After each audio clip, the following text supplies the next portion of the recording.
고린도전서 10장. 형제 여러분, 여러분은 옛날 우리 조상들이 광야에서 겪은 일을 잊어서는 안 되겠습니다. 모세 때에 우리 조상들은 모두 구름의 인도를 받아 홍해를 건넜습니다.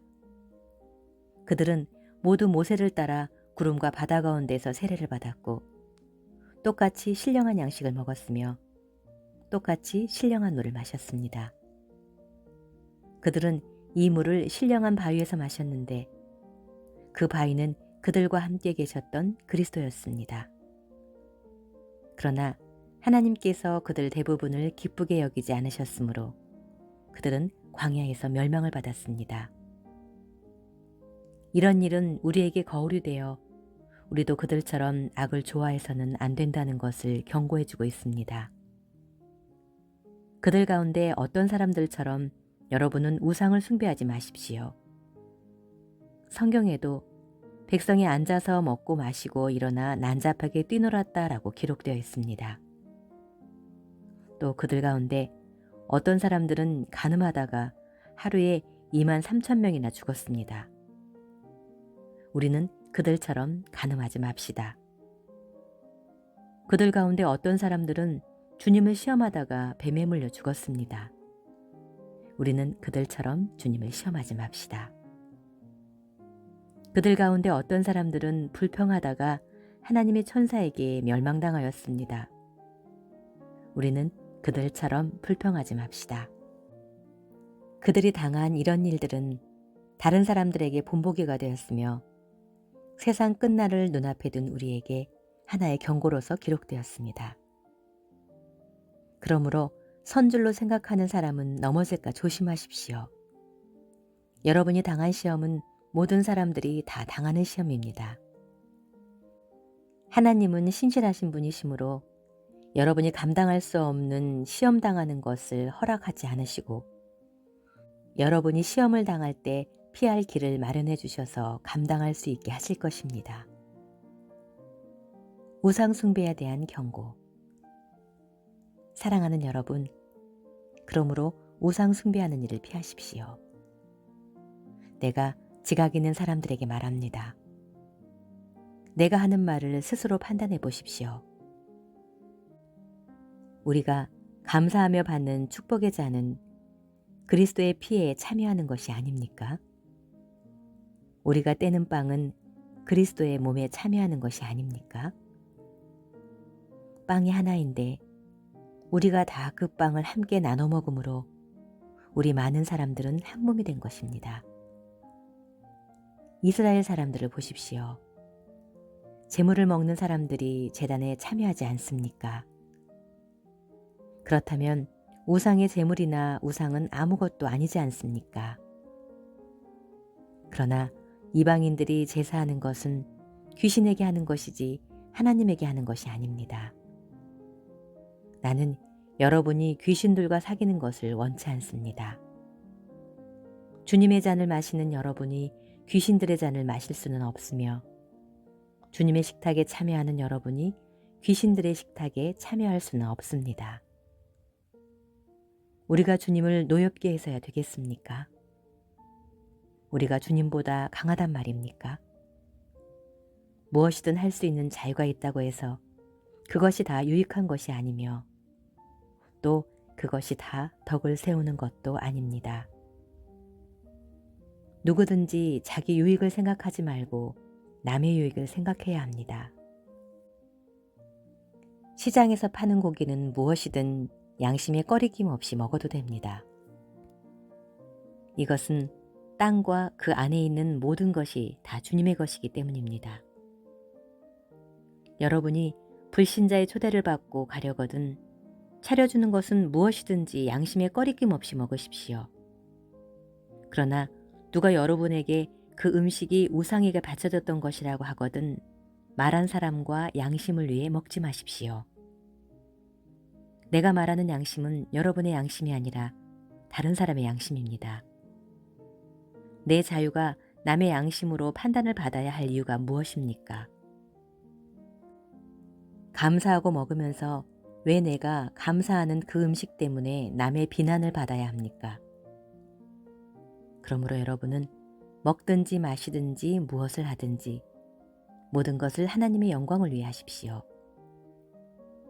유대인에게나 이방인에게나 하나님의 교회에 여러분은 거치는 돌이 되지 마십시오. 여러분도 나처럼 매사에 모든 사람을 기쁘게 하도록 노력하십시오. 나는 내 자신의 유익을 생각하지 않고 많은 사람들의 유익을 생각하여 그들이 구원을 얻도록 애쓰고 있습니다. 고린도전서 11장. 여자의 지위. 내가 그리스도를 본받는 것처럼 여러분도 나를 본받으십시오. 여러분이 모든 일에 나를 기억하고 내가 전해준 교훈을 그대로 잘 지키고 있으니 내가 여러분을 칭찬하지 않을 수 없습니다. 그러나 나는 여러분이 이것을 알기 바랍니다. 모든 남자의 머리는 그리스도이고 여자의 머리는 남자이며 그리스도의 머리는 하나님이십니다. 남자가 머리에 무엇을 쓰고 기도하거나 말씀을 전하면 그의 머리이신 그리스도를 욕되게 하는 것입니다. 또 여자가 머리에 아무것도 쓰지 않고 기도하거나 말씀을 전하면 그녀의 머리인 제 남편을 욕되게 하는 것입니다. 아무것도 쓰지 않은 여자의 머리는 민 것이나 다름이 없기 때문입니다. 여자가 머리에 아무것도 쓰지 않으려거든 머리를 깎아버리십시오. 만일 깎거나 미는 것이 여자에게 부끄러움이 된다면 머리에 무엇을 쓰십시오. 남자는 하나님의 모습과 영광을 지녔기 때문에 머리에 아무것도 쓸 필요가 없습니다. 그러나 여자는 남자의 영광입니다. 남자가 여자에게서 난 것이 아니라 여자가 남자에게서 났으니 남자가 여자를 위해 창조된 것이 아니라 여자가 남자를 위해 창조되었습니다. 그러므로 여자는 천사들 때문에 남자의 권세 아래에 있다는 표로 머리에 수건을 써야 합니다. 그러나 주님 안에서는 남자 없이 여자가 있을 수도 없고 여자 없이 남자도 있을 수 없습니다. 그것은 여자가 남자에게서 창조된 것과 같이 남자도 여자를 통하여 태어났기 때문입니다. 그리고 모든 것은 하나님에게서 왔습니다. 여자가 머리에 아무것도 쓰지 않고 하나님께 기도하는 것이 옳은 일인지 여러분은 스스로 판단해 보십시오. 만일 남자가 긴 머리를 하고 다니면 그것이 자기에게 수치가 된다는 것을 본성이 가르치지 않습니까? 그러나 여자의 긴 머리는 자기에게 자랑이 됩니다. 그것은 여자의 긴 머리가 쓰는 것을 대신하기 때문입니다. 비록 어떤 사람이 이 일에 대하여 문제를 삼는다 하여도 우리에게와 하나님의 교회에는 여자가 머리에 아무것도 쓰지 않고 기도하거나 말씀을 전하는 그런 관습은 없습니다. 성찬에 대한 문제. 다음의 지시사항에 대해서는 내가 여러분에게 칭찬할 것이 없습니다. 여러분의 모임이 유익이 되지 못하고 오히려 해가 되기 때문입니다. 우선 나는 여러분이 모이는 교회 안에 분열이 있다는 말을 듣고 있는데 어느 정도 그것이 사실임을 나는 믿습니다. 여러분 가운데 그런 당파가 있게 될 때는 하나님의 인정을 받는 사람이 반드시 드러나기 마련입니다. 그러므로 여러분이 함께 모여서 먹는 그것은 진정한 성찬이라고 할 수 없습니다. 여러분이 가져온 음식을 나눠 먹지 않고 각자 자기 것을 먼저 먹어버리므로 어떤 사람은 배가 고프고 어떤 사람은 취하기 때문입니다. 여러분에게 먹고 마실 집이 없습니까? 어째서 여러분은 하나님의 교회를 업신여기고 가난한 사람들을 부끄럽게 합니까?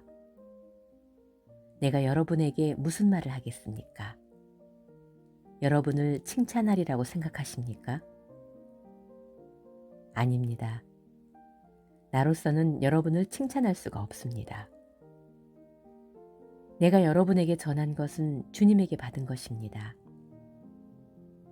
주 예수님은 팔리시던 날 밤에 빵을 만들어 감사 기도를 드리고 떼어서 제자들에게 주시며 이것은 너희를 위한 내 몸이다.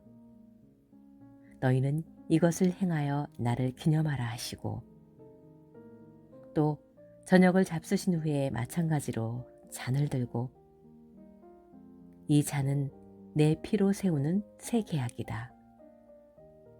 이것을 행하여 마실 때마다 나를 기념하라 하셨습니다.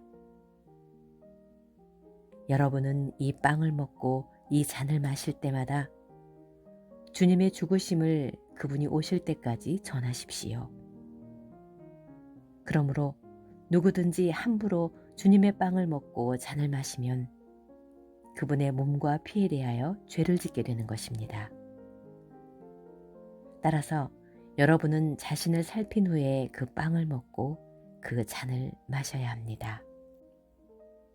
주님의 몸을 분별하지 못하고 먹고 마시는 사람은 자기가 받을 심판을 스스로 불러들이는 것입니다. 그래서 여러분 가운데는 약한 사람과 병든 사람이 많고 이미 죽은 사람도 많이 있습니다. 우리가 성찬에 참여하기 전에 먼저 자신을 살피면 심판을 받지 않을 것입니다. 그러나 우리가 주님께 심판을 받는 것은 세상과 함께 유죄 판결을 받지 않기 위해 징계를 받는 것입니다. 형제 여러분, 그러므로 여러분은 성찬을 위해 모일 때 서로 기다리십시오. 누구든지 배가 고픈 사람은 집에서 먹도록 하십시오. 이것은 여러분의 모임이 하나님의 심판을 받지 않기 위해서입니다. 그 밖의 문제에 대해서는 내가 그곳에 가서 말하겠습니다. 고린도전서 12장. 성령님이 주시는 은혜의 선물. 형제 여러분, 나는 여러분이 영적인 선물에 대하여 모르는 것을 원치 않습니다. 여러분이 더 잘 알겠지만 여러분이 이방인이었을 때는 말 못하는 우상에게 이리저리 끌려다녔습니다. 그러므로 내가 여러분에게 말합니다. 하나님의 영으로 말하는 사람은 예수님을 저주하지 않습니다. 그리고 성령님의 도움 없이는 아무도 예수님을 주님이라고 말할 수 없습니다. 은혜의 선물은 여러 가지가 있지만 성령님은 한 분이시며 섬기는 일은 여러 가지가 있지만 주님도 한 분이십니다. 그리고 해야 할 일은 여러 가지가 있지만 모든 사람 안에서 일하시는 하나님은 한 분이십니다. 각 사람에게 성령님이 계시는 증거를 주신 것은 모든 사람의 유익을 위해서입니다. 어떤 사람에게는 성령님이 지혜의 말씀을 주시고 어떤 사람에게는 같은 성령님의 지식의 말씀을, 어떤 사람에게는 믿음을, 어떤 사람에게는 병 고치는 능력을, 어떤 사람에게는 기적 행하는 능력을, 어떤 사람에게는 예언하는 능력을, 어떤 사람들에게는 영들을 분별하는 능력을, 어떤 사람에게는 여러 가지 방언을 하는 능력을, 어떤 사람에게는 방언을 통역하는 능력을 주십니다. 이 모든 것은 같은 한 성령님이 하시는 일입니다. 성령님은 자기가 원하시는 대로 각 사람에게 이런 은혜의 선물을 나누어 주십니다.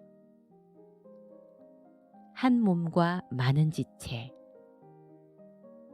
몸은 하나이지만 많은 지체가 있고 몸은 지체가 많아도 그것이 다 한 몸인 것과 같이 그리스도도 그와 같습니다.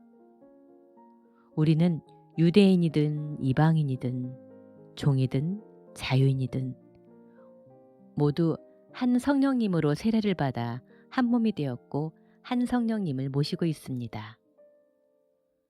몸은 한 지체로 되어 있는 것이 아니라 많은 지체로 되어 있습니다.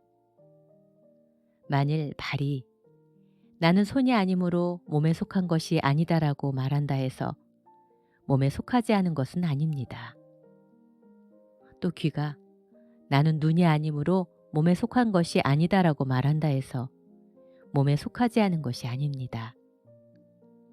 만일 온몸이 다 눈이라면 어떻게 들으며 온몸이 다 귀라면 어떻게 냄새를 맡겠습니까? 그러나 하나님은 자기가 원하시는 대로 한 몸에 여러 가지 다른 지체를 두셨습니다. 만일 모두가 한 지체뿐이라면 몸은 어디입니까? 그래서 지체는 많아도 몸은 하나입니다.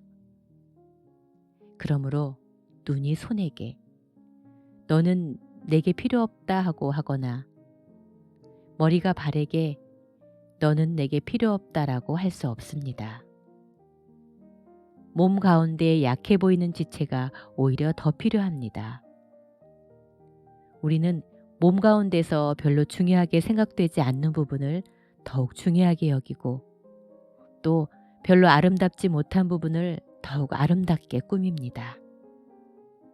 그러나 그 아름다운 부분에 대해서는 그럴 필요가 없습니다. 이처럼 하나님께서는 하찮은 부분을 더욱 귀하게 여겨 몸의 조화를 이루게 하셨습니다. 그래서 몸 안에 분열이 없이 모든 지체가 서로 도와나갈 수 있게 하신 것입니다. 만일 한 지체가 고통을 당하면 모든 지체도 함께 고통을 당하고 한 지체가 영광을 받으면 모든 지체도 함께 기뻐합니다. 여러분은 그리스도의 몸이며 여러분 한 사람 한 사람은 그 몸의 각 지체입니다.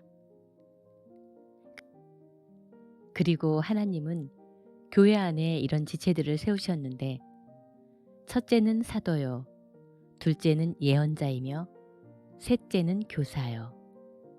그 다음은 기적을 행하는 사람, 다음은 병 고치는 사람, 남을 돕는 사람, 다스리는 사람, 방언을 하는 사람들입니다.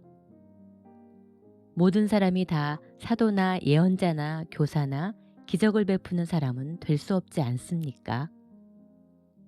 모든 사람이 다 병을 고치거나 방언을 하거나 통역할 수도 없지 않습니까? 고린도전서 13장 사랑.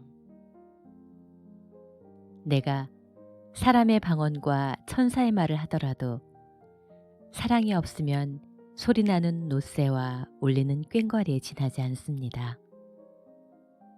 내가 예언하는 능력을 가졌고 온갖 신비한 것과 모든 지식을 이해하고 산을 옮길 만한 믿음을 가졌다 하더라도 사랑이 없으면 아무것도 아닙니다.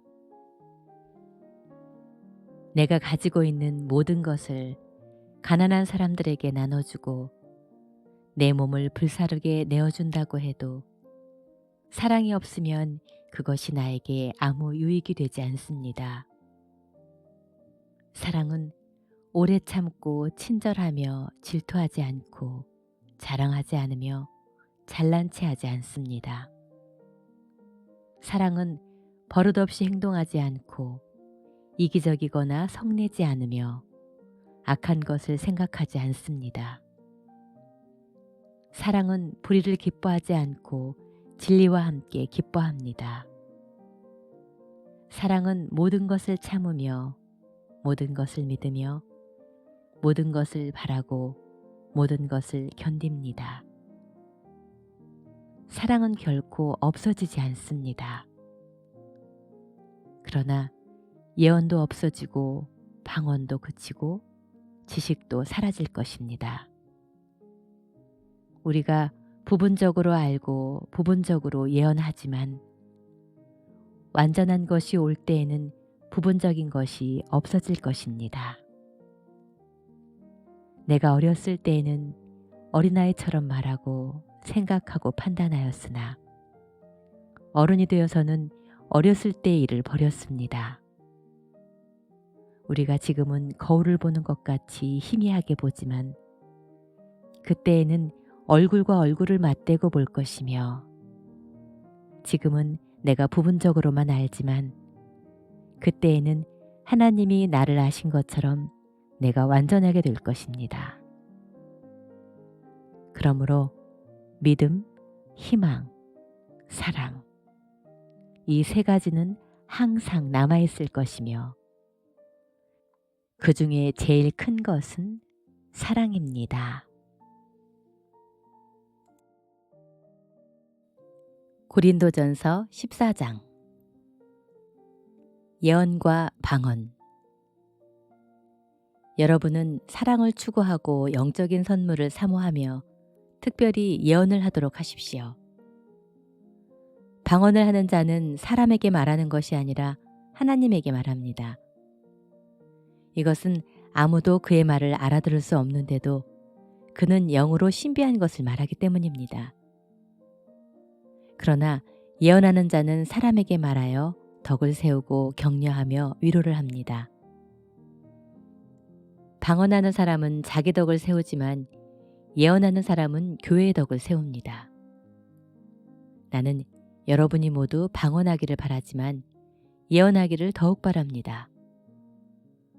방언을 통역하여 교회의 덕을 세우지 않으면 방언하는 사람보다는 예언하는 사람이 더 낫습니다. 형제 여러분, 내가 여러분에게 가서 방언으로만 말하고 계시나 지식이나 예언이나 교훈을 말하지 않는다면 여러분에게 무슨 유익이 되겠습니까? 필이나 검은 거와 같은 생명 없는 것이 소리를 낼 때 명확하게 구별된 소리를 내지 않으면 필이 부는 것인지 검은 고 타는 것인지 어떻게 알겠습니까? 만일 나팔이 분명한 소리를 내지 않으면 누가 전쟁 준비를 하겠습니까? 여러분도 마찬가지입니다. 여러분이 혀로 알아듣기 쉬운 말을 하지 않는다면 그 말을 누가 이해하겠습니까?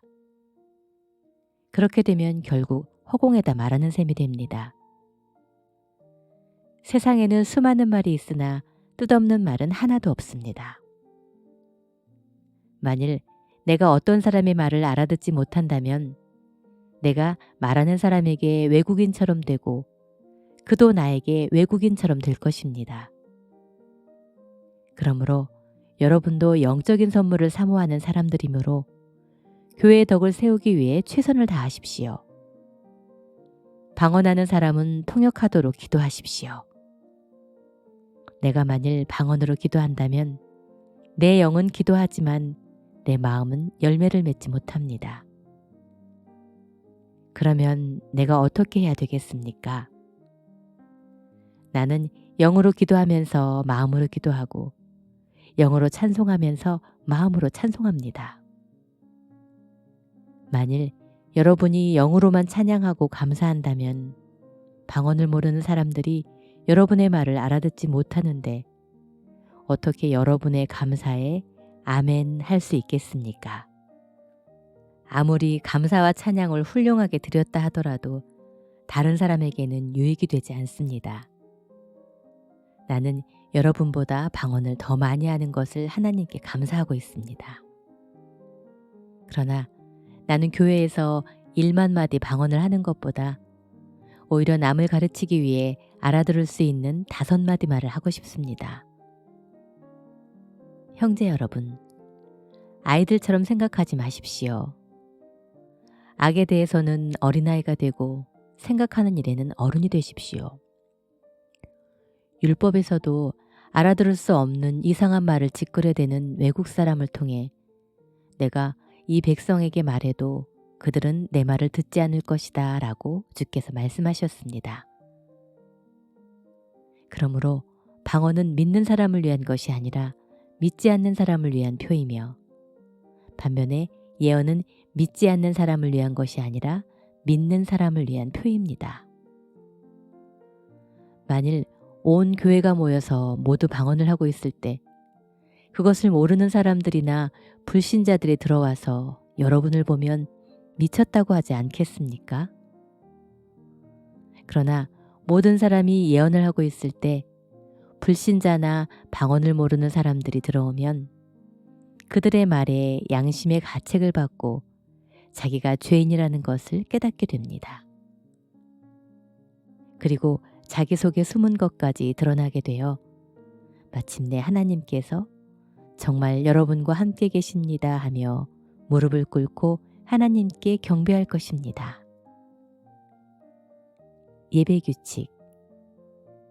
그러므로 형제 여러분, 여러분이 함께 모여 예배할 때 찬송하든지 가르치든지 계시를 말하든지 방언을 하든지 그것을 통역하든지 이 모든 것을 교회의 덕을 세우기 위해 하십시오. 만일 누가 방언을 하려면 2사람이나 많아야 3사람이 차례대로 하고 한 사람은 그것을 통역하십시오. 통역하는 사람이 없으면 교회에서는 조용히 하고 자기 자신과 하나님에게만 말하십시오. 예언도 2-3사람만 하고 다른 사람은 그것을 새겨 들으십시오. 그러나 자리에 앉은 다른 사람에게 하나님의 계시가 내렸을 때에는 먼저 말하던 사람은 조용히 하십시오. 그렇게 하면 하나님의 말씀을 받은 사람들이 차례로 모두 예언할 수 있게 되므로 모든 사람이 다 배우고 용기를 얻게 될 것입니다. 예언하는 사람은 자기 자신을 다스릴 수 있어야 합니다. 하나님은 무질서의 하나님이 아니라 평화의 하나님이시므로 성도들이 모이는 교회는 모두 그렇게 해야 합니다. 그리고 여자들은 교회에서 말하는 것이 허락되지 않았으니 조용히 하십시오. 율법에도 여자는 남자에게 복종하라고 하였습니다. 만일 알고 싶은 것이 있으면 집에 가서 자기 남편에게 물어보십시오. 여자가 교회에서 말하는 것은 부끄러운 일입니다. 하나님의 말씀이 원래 여러분에게서 나왔습니까?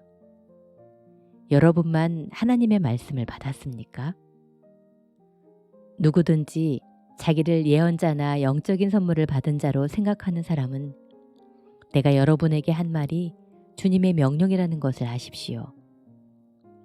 누구든지 이것을 인정하지 않으면 그도 인정받지 못합니다. 그러므로 형제 여러분, 여러분은 예언하는 것을 사모하더라도 방언하는 것을 막지 마십시오.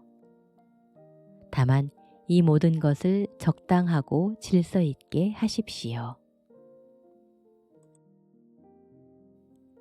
고린도전서 15장. 그리스도의 부활. 형제 여러분, 내가 여러분에게 전한 기쁜 소식에 대하여 다시 한번 여러분을 깨우치려고 말합니다. 여러분은 이 기쁜 소식을 받아 그 위에 여러분의 신앙을 굳게 세웠습니다. 만일 여러분이 내가 전한 말을 굳게 지키고 헛되이 믿지 않았으면 그 기쁜 소식으로 여러분은 구원을 받을 것입니다. 나는 내가 받은 가장 중요한 것을 여러분에게 전하였습니다. 그것은 그리스도께서 성경 말씀대로 우리 죄를 위해 죽으시고 무덤에 묻히셨다가 3일 만에 다시 살아나셨다는 것입니다. 그러고서 그분은 베드로에게 나타나셨고 그 후 12제자에게 나타나셨으며 그 다음에는 500명이 넘는 형제들에게 일시에 나타나셨는데 그들 가운데는 죽은 사람도 있지만 대부분의 사람들이 지금까지 살아 있습니다. 그 후에는 야고보에게 나타나셨고 그 다음에는 모든 사도들에게 나타나셨으며 맨 나중에는 부족하기 짝이 없는 내게도 나타나셨습니다. 나는 사도들 중에 가장 보잘것없는 사람이며 하나님의 교회를 박해했기 때문에 사도라고 불릴 자격마저 없습니다. 그러나 오늘날 내가 이렇게 된 것은 하나님의 은혜로 된 것이며 내게 주신 그분의 은혜가 헛되지 않아 내가 다른 모든 사도들보다 더 많이 일했습니다. 그렇지만 그것은 내가 한 것이 아니라 나와 함께 하신 하나님의 은혜였습니다. 일한 사람이 나든 그들이든 우리가 다 부활의 소식을 전하였고 여러분도 이것을 믿었습니다. 우리의 부활. 그리스도께서 죽은 사람 가운데서 다시 살아나셨다고 전파되었는데 어째서 여러분 가운데는 죽은 사람의 부활이 없다고 하는 사람이 있습니까? 만일 죽은 사람의 부활이 없다면 그리스도께서 다시 살아나지 못하셨을 것입니다. 만일 그리스도께서 다시 살아나지 못하셨다면 우리의 전도와 여러분의 믿음은 헛되고 맙니다.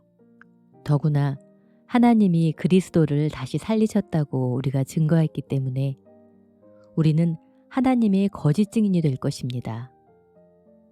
만일 죽은 사람이 다시 살아나지 못한다면 하나님이 그리스도를 다시 살리지 않으셨을 것입니다. 만일 죽은 사람이 다시 살아나지 못한다면 그리스도도 다시 살아나지 못하셨을 것이며 또 그리스도께서 다시 살아나지 못하셨다면 여러분의 믿음도 헛되고 여러분은 여전히 죄 가운데 있을 것이며 그리스도 안에서 죽은 사람들도 망했을 것입니다. 만일 우리가 그리스도 안에서 바라는 것이 이 세상뿐이라면 우리는 그 누구보다도 불쌍한 사람들입니다. 그러나 그리스도께서는 죽었다가 다시 살아나 죽은 사람들의 첫 열매가 되셨습니다. 죽음이 한 사람을 통해서 온 것처럼 죽은 사람의 부활도 한 사람을 통해서 왔습니다. 아담의 죄로 모든 사람이 죽은 것 같이 그리스도로 모든 사람이 다시 살게 될 것입니다. 그러나 부활에는 각자 자기 차례가 있습니다.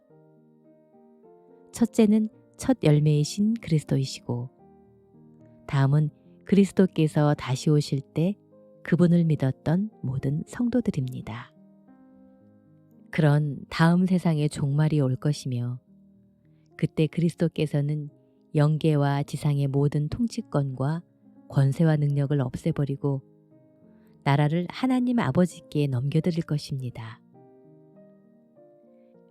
그리스도께서 모든 원수들을 자기 발 아래 굴복시킬 때까지 왕으로서 다스리셔야 합니다. 그리고 멸망받을 최후의 원수는 죽음입니다. 성경은 하나님의 모든 것을 그의 발 아래 복종하게 하셨습니다. 라고 말합니다. 그러나 모든 것을 그의 발 아래 복종하게 하셨다고 말할 때 모든 것을 그리스도에게 복종시키신 하나님은 여기에 포함되지 않은 것은 분명합니다. 하나님이 이렇게 하신 때에는 아들 자신도 모든 것을 그에게 복종시킨 분에게 복종하게 되어 결국 하나님만이 만물을 다스리시게 됩니다. 만일 부활이 없다면 죽은 사람들을 위해 세례받는 사람들이 무엇을 하겠습니까? 죽은 사람이 살아나지 못한다면 어째서 그들을 위해 세례를 받습니까? 또 무엇 때문에 우리가 끊임없는 위험을 당해야 합니까? 형제 여러분, 우리 주 그리스도 예수님 안에서 내가 여러분을 자랑스럽게 생각하는 것만큼 확실하게 말하지만 나는 날마다 죽습니다. 내가 만일 인간적인 생각으로 예배소에서 사나운 짐승들과 싸웠다면 내게 무슨 유익이 있었겠습니까?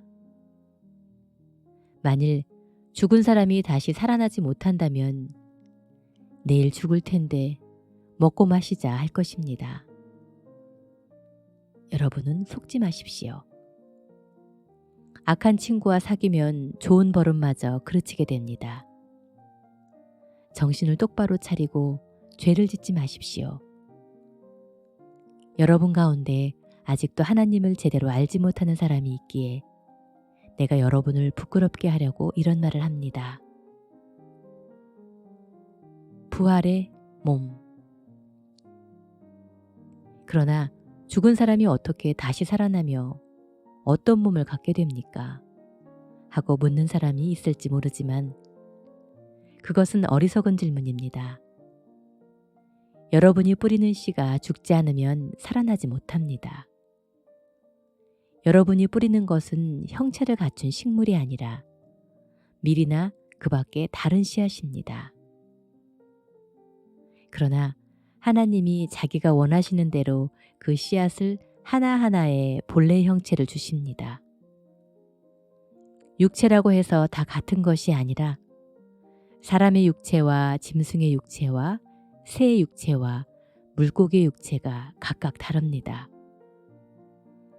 하늘의 형체도 있고 땅의 형체도 있으나 그 영광이 각각 다르며 해와 달과 별의 영광이 다르고 별과 별의 영광도 다 다릅니다.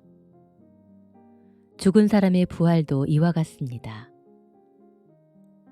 몸은 묻히면 썩지만 썩지 않을 것으로 다시 살아납니다. 천한 몸으로 묻히지만 영광스러운 몸으로 다시 살아나며 약한 몸으로 묻히지만 강한 몸으로 다시 삽니다. 육체의 몸으로 묻히지만 영의 몸으로 다시 살아납니다. 육체의 몸이 있으면 영의 몸도 있는 것입니다. 성경의 첫사람 아담은 산 존재가 되었다라고 쓰여 있으나 마지막 아담인 그리스도는 생명을 주시는 영이 되셨습니다. 그러나 영적인 것보다 육적인 것이 먼저 왔으며 그 다음에 영적인 것이 왔습니다. 첫사람 아담은 땅에서 흙으로 빚어졌지만 둘째 사람 예수님은 하늘에서 오셨습니다. 흙에 속한 사람들은 흙으로 만들어진 아담과 같고 하늘에 속한 사람들은 하늘에서 오신 그리스도와 같습니다. 우리가 지금은 흙으로 빚은 사람의 몸을 지니고 있으나 언젠가는 하늘에서 오신 그리스도와 같은 몸을 갖게 될 것입니다. 형제 여러분, 내가 여러분에게 말하지만 살과 피는 하나님의 나라를 물려받을 수 없으며 또 썩을 것은 썩지 않을 것을 물려받을 수 없습니다. 내가 이제 한 가지 비밀을 말하겠습니다. 그것은 우리가 죽지 않고 모두 변화된다는 것입니다. 마지막 나팔 소리가 울릴 때 눈 깜짝할 사이에 죽은 사람들이 썩지 않을 사람으로 다시 살아날 것이며 우리는 모두 변화될 것입니다. 이 썩을 것이 썩지 않을 몸을 입고 이 죽을 것이 죽지 않을 몸을 입을 수밖에 없습니다. 이런 일이 일어날 때에는 승리가 죽음을 삼켜버렸다라는 성경 말씀이 이루어질 것입니다.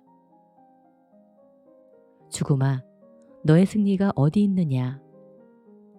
죽음아, 내가 쏘는 것이 어디 있느냐? 죽음이 쏘는 것은 죄이며 죄의 힘은 율법입니다. 그러나 우리 주 예수 그리스도를 통해 우리에게 승리를 주시는 하나님께 감사합니다. 나의 사랑하는 형제 여러분, 그러므로 굳게 서서 흔들리지 말고 항상 주님의 일에 열심을 다하십시오. 주님을 위한 여러분의 수고는 결코 헛되지 않을 것입니다.